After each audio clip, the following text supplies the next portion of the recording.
So here's the gist.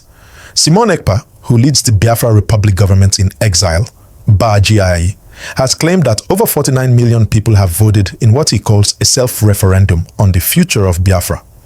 He says the exercise began in February 2024, and by late July, he was asserting the vote had already topped 49 million.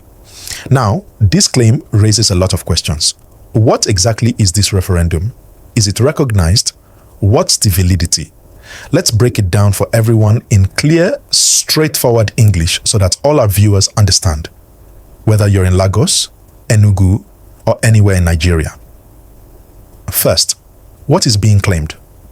Simon Ekpa says that the self-referendum involves both online, e-voting, and physical voting, aimed at allowing Biafrans, people from the southeast and south-south regions, to decide whether to re-establish Biafra as an independent state.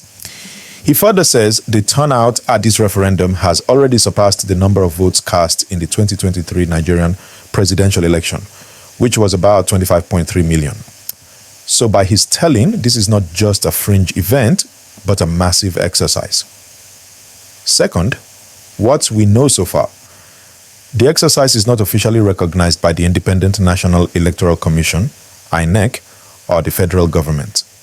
It is organized by BRGIE, a group in exile. According to public records, the referendum launched on 1st February 2024 and is scheduled to end on 28th of November 2024. So, from a legal constitutional point of view in Nigeria, this is outside the set electoral framework. Third, how credible is the figure of 49 million? That's where things get tricky. The claim is bold. If true, it would mean nearly 50 million people, which is nearly or more than many states' populations, voted in an exercise not officially acknowledged by the Nigerian state. But the sources of verification are almost entirely from BRGIE and Simon Ekpa's own announcements, with little independent auditing or transparent verification. So one needs to view the 49 million claim with caution. Fourth, why does this matter? Well, because if a significant portion of the Southeast or South-South genuinely feel marginalized or ignored, then this kind of referendum is a signal of serious discontent. In fact, Ekpa and the BRGIE cite issues such as marginalization, underdevelopment, insecurity, poverty in the Southeast, South-South as reasons why the self-referendum was launched. If a large number of people join this kind of process, it may create tensions for national unity, for governance, for how the government responds to perceived regional grievances. So it's not just a headline figure, it is part of a larger political narrative. Fifth, what are some of the responses and reactions? The federal government and other mainstream political organizations have not formally recognized the referendum. Some observers dismiss the 49 million figure as exaggerated. Some local media question the mechanisms of the voting process. How many online votes? How many physical? How are registers managed? So for viewers, the critical takeaway is, yes, this claim is out there. Yes, it raises alarms and questions, but it's not yet fully validated by independent bodies. Sixth, what does this mean going forward?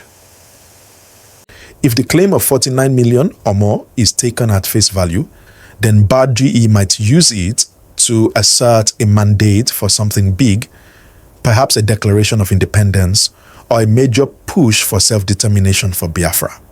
Indeed, the referendum was scheduled to end in November 2024, according to their timeline. On the other hand, the Nigerian government may see this as a threat or at least a provocation, depending on how the situation evolves.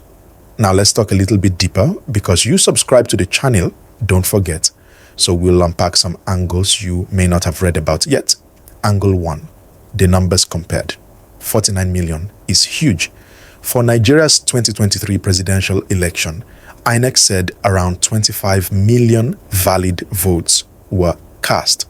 So BRGIE is claiming roughly double that number in this self-referendum. If true, that would mean participation from many Nigerians who didn't usually vote in state elections or beyond just the Southeast. It may indicate that the referendum claims a global diaspora component, Igbo Biafra diaspora overseas, plus those in Nigeria. But without transparent auditing, we just don't know. Angle 2. The audience and reach. If you are in the Southeast, you may ask, did many people you know actually vote? Was there a physical polling station near you? Did you receive an e-vote link or registration invite? These are practical questions many ordinary Nigerians may ask. Some may say, I didn't hear of any physical voting center in my town, or how do they ensure one person, one vote online? So at the grassroots, the awareness and accessibility may vary, making the large figure less credible. Angle 3. The legal and constitutional context. Under Nigeria's 1999 constitution, as amended, any alteration of the status of a state or creation of a new state or secession must follow very specific legal paths. A self-referendum outside of that constitution is not binding on the government. So even if the BRGIE claims 49 million votes, it doesn't automatically mean Nigeria's federal government must recognize it. That means at this stage it is more political symbolism than legal fact. Angle 4. The peace and security implications. The Southeast and South-South regions have seen various separatist agitations and security incidents. So a claim of large support for separation or self-determination can heighten tensions. The government might increase surveillance, the military might get more active, and local communities might experience disruptions.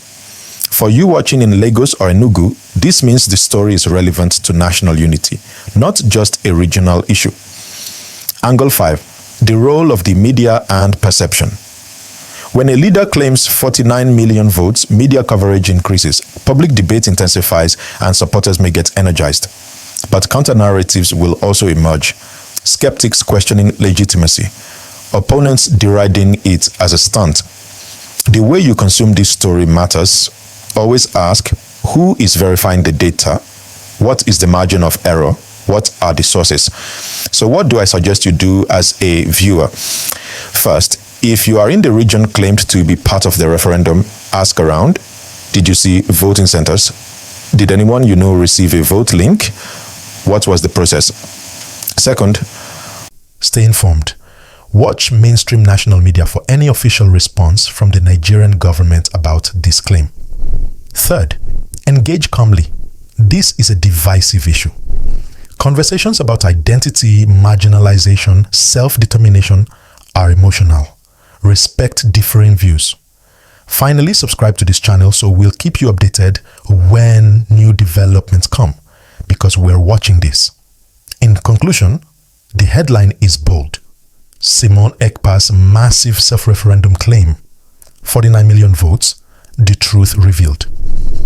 And while it is true that Simon Ekpa and BRGIE claim more than 49 million people have voted in their self-referendum, the truth behind how that number was reached, how credible it is, how official it is recognized, those parts remain open and uncertain. This is a life story, one that may shift the political landscape, especially in the Southeast, South-South, and for Nigeria as a whole. So thank you for watching. Please like this video and subscribe if you haven't already. Hit the notification bell so you're first to know when we post the next update. I'm Dr. Sam. Until next time, stay informed and keep the conversation going.